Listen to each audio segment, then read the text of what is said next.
વિગતવાર જોઈએ તો રાજ્યમાં ફરી એકવાર માવઠાની આગાહી કરવામાં આવી છે। આજે હવામાનમાં પલટો આવવાની શક્યતાઓ જોવા મળી રહી છે।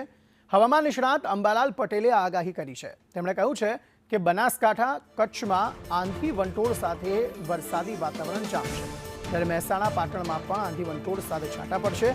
દાહોદ લીમખેડામાં પણ ગાજવીજ સાથે વરસાદી વાતાવરણ જામી શકે છે। વડોદરા, આણંદ, હળવદ, સુરેન્દ્રનગર માં પણ વરસાદ આવી શકે છે। મોન્સૂન એક્ટિવિટી 10 મે બાદ શરૂ થશે તેવું અંબાલાલ પટેલે કહ્યું છે।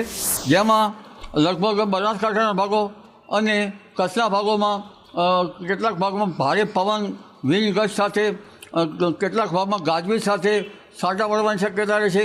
પાટણના ભાગમાં પણ હવામાનમાં પલટો આવશે। મહેસાણાના કેટલાક ભાગમાં પણ હવામાનમાં પલટો આવશે। આ ઉપરાંત સાબરકાંઠાના કેટલાક ભાગોમાં પણ હવામાનમાં પલટો આવશે અને લગભગ લીમખેડા, દાહોદ, પંચમહાલના ભાગોમાં પણ કેટલાક ભાગમાં પવનની ગતિ સાથે કોઈ ભાગમાં ગાજવીજ સાથે છાંટા પડવાની શક્યતા રહેશે।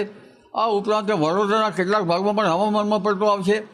આણંદના કેટલાક ભાગમાં હવામાનમાં પલટો આવશે। ખાસ કરીને કચ્છ અને ઉત્તર સૌરાષ્ટ્રના ભાગોમાં પણ હવામાનમાં પલટો આવશે અને ક્યાંક પવનની ગતિ સાથે કોઈ ઠેકાણે ગાજવીજ થવાની શક્યતા રહેશે। જોકે બધા ભાગમાં ગાજવીજ થવાની શક્યતા રહેશે નહીં, પણ પવનની ગતિ ગરમીમાં પણ ઘટાડો થશે।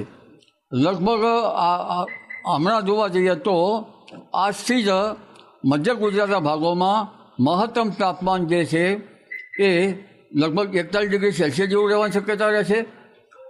જેમાં વડોદરા, આણંદ, નડિયાદ, કપડવંજ વગેરે ભાગોમાં પણ ગરમી ઘટશે। આ